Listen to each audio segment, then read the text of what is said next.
Welcome to Telugu one cinema. This is Diveshwari. Yuva Samrat Naga Chaitanya హీరోగా తెరకెక్కిన ఒక లైలా కోసం మూవీ ద్వారా తెలుగు ప్రేక్షకుల మనసు దోచుకున్న భామ పూజా హెగ్డే.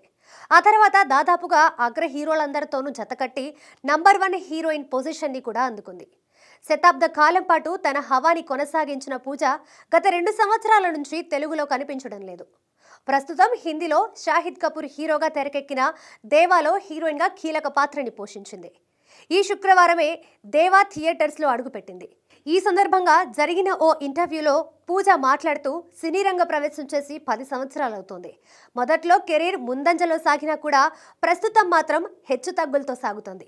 కాకపోతే మొదటి సినిమా షూటింగ్ రోజు సెట్లోకి వెళ్ళినప్పుడు ఎంత అనుభూతికి గురయ్యానో ఇప్పటికీ అలాగే అనిపిస్తోంది.